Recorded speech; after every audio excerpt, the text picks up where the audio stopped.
The 2016 Verizon IndyCar Series season has been completed, and I will look at each of the participants for this season and give my thoughts on their performance. Once again, Buddy Lazier returned to the Indianapolis 500 with his family's team. This year, the team would practice for the entire week rather than waiting to come out towards the end of practice. As a result, he was able to maintain pace with the rest of the field. However, I think that the team needs to work on their preparation as they missed the start of the race due to a stuck throttle, and they eventually retired from the race due to losing a wheel after a pit stop. I also think that the team should align themselves with another team to help them improve their performance. Stephen Wilson made his second IndyCar start after a 3-year absence when he qualified for the Indianapolis 500. He would drive car number 25 as a tribute to his late brother Justin. Wilson would not have a memorable race as he suffered an electrical issue after 119 laps and dropped out.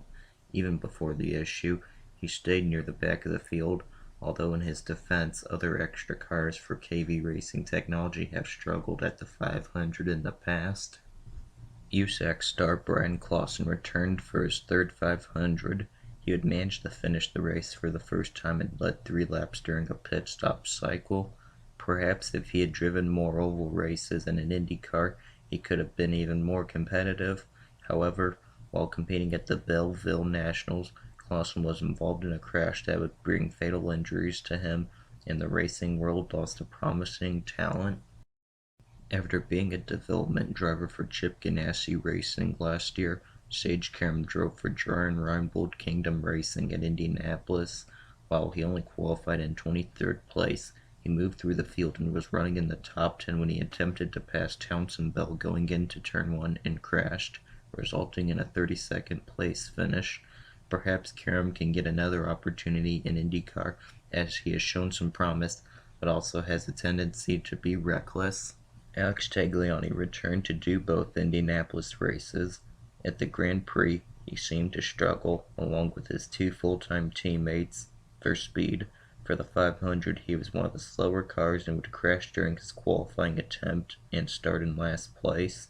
In the race, he led 11 laps when he ran off sequence and finished 17th as the last car on the lead lap. It's clear that Tagliani still has a passion for the sport, but his days may be numbered. Indy Lights standout Matthew Brabham finally made it to IndyCar this year. He would drive both Indianapolis races for KV Racing Technology. However, like teammate Wilson, he would struggle for speed in both races. Brabham's plans for 2017 are unknown at the moment, but hopefully he gets another chance. Pippa Mann was the only woman to compete in the series this year. The IndyCar radio announcer drove at both the Indianapolis and Pocono 500s. She would finish 18th at Indianapolis and 17th at Pocono. Mann seems to be a driver who can bring home a car in one piece, which is something most teams like in a driver. Considering her ability to find sponsorship for her efforts, perhaps she could take up a career in team ownership after her driving career ends.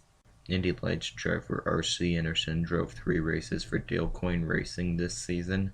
He would be the most competitive person to drive Coyne's number 19 car this year, getting a 9th place finish at Watkins Glen. Anderson has shown that he can be competitive, so hopefully he can be back next year. There's been some speculation that he'll return to Coyne next year. If so, he'll be teammates with Sebastian Bourdais, whose experience can only help Anderson. NBC Sports announcer Townsend Bell made his annual pilgrimage to the Indianapolis 500 this year. He would drive for Andretti Autosport and managed to qualify in 4th place. He was a contender in the race and led for 12 laps. However, he would make contact with teammate Ryan Hunter-Reay when exiting their pit stalls, and he would finish in 21st place, 1 lap down. Hopefully, Bell will be back next year and be able to fight for the entire race. Luca Filippi would drive a partial season with Dale Coyne Racing and would get a best finish of 14th at Toronto. He did manage 3 top 12 starts. Maybe he'll be back next year. It all depends on if he can bring sponsorship with him. Ed Carpenter, the series-only owner-driver, had a miserable season. Although he had 3 top 10 starts in 5 races, he failed to finish better than 18th In fact, he only finished one race, and it was when he was 16 laps down at Iowa. At Texas, Carpenter battled with James Hinchcliffe late in the race. However, he would crash out after a tire deflated, perhaps due to contact with the lapped car of Scott Dixon. Hopefully Carpenter's 2017 season will be better. Veteran Royal Serbia started off the season as a replacement for Will Power at St. Petersburg after Power withdrew due to illness. After starting from the rear of the field, he was running just outside the top 10 when he was involved in a large crash midway through, finishing in 18th place. Serbia would return at the Indianapolis 500 for Schmidt-Peterson Motorsports. He would qualify in 10th place and ran in the upper half of the field and would eventually finish 12th. Although Serbia will be 43 during the 2017 season, I think he would be competitive if he had a full season car.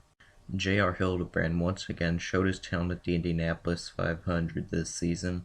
After his team decided to run him off sequence, he stayed in the lead group. However, even with a different strategy, he had to make a late race pit stop for fuel, but still finished 6th, his best finish in the race since 2011 when he nearly won. Hildebrand also finished 22nd at the Grand Prix of Indianapolis. I think with his performance at the 500 the past 3 years with Ed Carpenter Racing, all of which resulted in top 10 finishes, he deserves a full season car. Last year's Rookie of the Year, Gabby Chavez only drove part-time for Dale Coyne Racing this year. As was shown last year, Chavez was a reliable finisher. He would show this again this past season, but would only get a best finish of 12th at the first Detroit race. Chavez will look to become a journeyman driver, somebody who can finish races and help give data to teams. The rookie season of defending Indy Lights champion Spencer Pigot was a disappointment. He would qualify no better than 17th during the season and only had 2 top 10s. Additionally, it should be noted that Pigot's 2 teammates at the 2 teams he drove for, Graham Rahal and Joseph Newgarden, each won a race during the season and finished in the top 5 in the final standings. Pigot's results will need to improve next year if he wants to stay in the series long term. Of all the drivers who started every race this season, Jack Hawksworth failed to get a single top 10 finish and was the lowest ranked driver to start every race. Unless he manages to get a major sponsor for next season, I think he may be done in IndyCar. Max Chilton, a 2-year Formula One veteran, joined the defending championship team, Chip Ganassi Racing, as a rookie this year. He is perhaps the biggest disappointment for this season. He would only get 2 top 10s this year and was rarely a factor in races. However, he's a safe bet to return somehow next year, as the British division of his sponsor, Arthur J. Gallagher and Company, is run by his father. His father is also a part owner in Carlin Racing, an Indy Lights team who is considering to move up to IndyCar next year. Connor Daly was perhaps the epitome of doing more with less this year. Thanks in part to expert strategy from Connor Dale Coyne, Daly was able to finish 2nd at the first Detroit race. In the 2nd race, he was able to finish in 6th place on merit, despite getting a penalty in qualifying. In all, Daly got 5 top 10 finishes. However, one area where he may need to improve is ovals, where his best finishes were a pair of 16ths at Phoenix and Pocono. It also didn't help that he had 3 different teammates in Coyne's 2nd full-time car. That being said, Daly managed to show off his talent in his first full season. The 2016 season started off very well for Takuma Sato as he finished 6th at St. Petersburg and then 5th at Long Beach. However, he would only get 3 more top 10s the rest of the year. Sato was more competitive than his results showed, although in some cases it was his fault for not getting the results, such as at Pocono where he crashed on the 2nd lap after qualifying 3rd and spitting out at Watkins Glen while in the top 10. However, he also had issues that came from other drivers, such as at Mid-Ohio when Sebastian Bourdais rear-ended him while running 4th, although he still managed to finish 9th.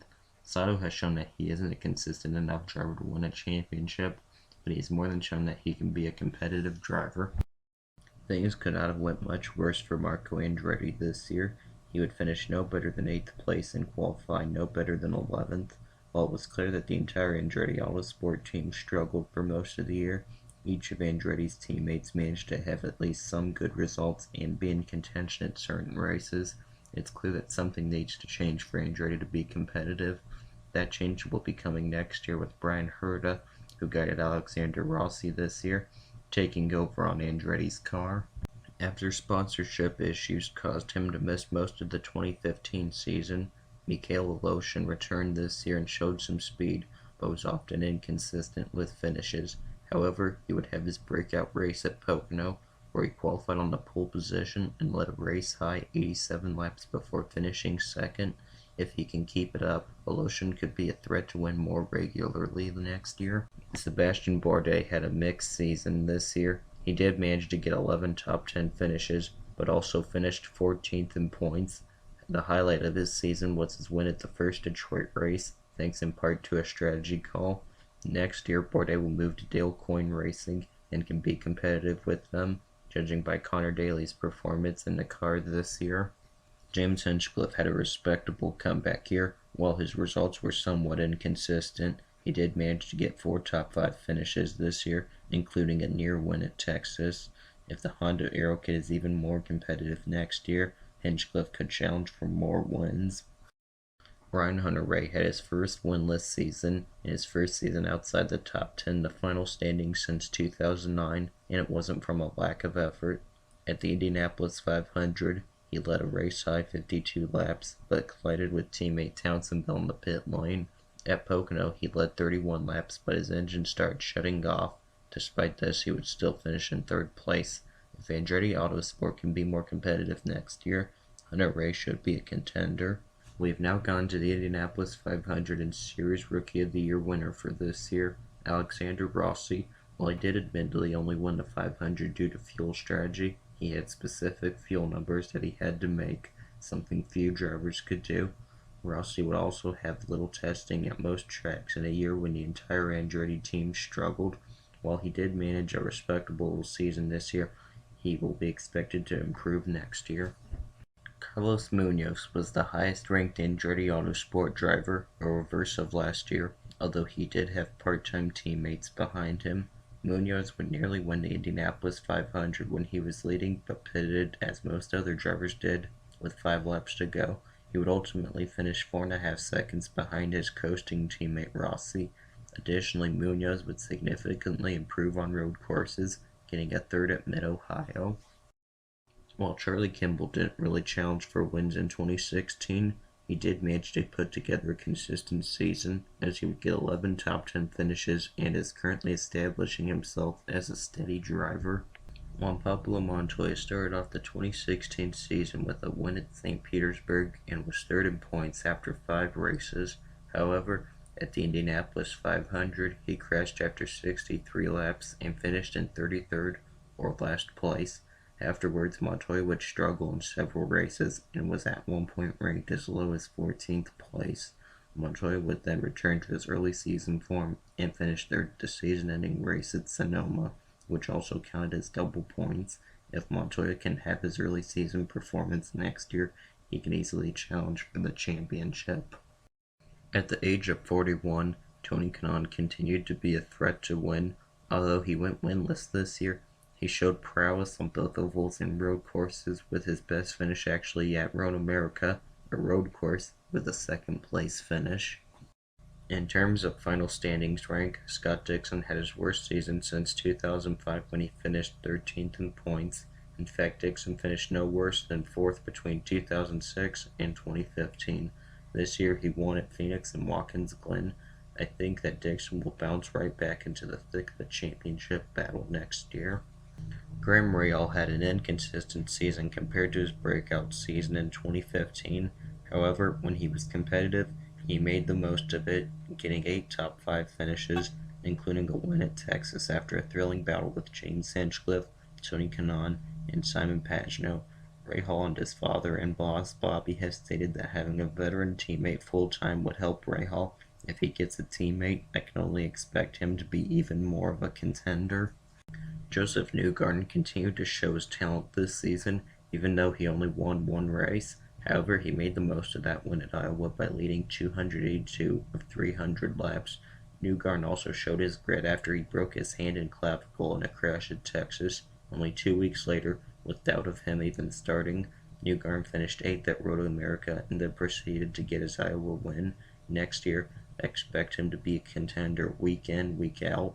The final result doesn't show the whole story for Helio Castroneves in 2016.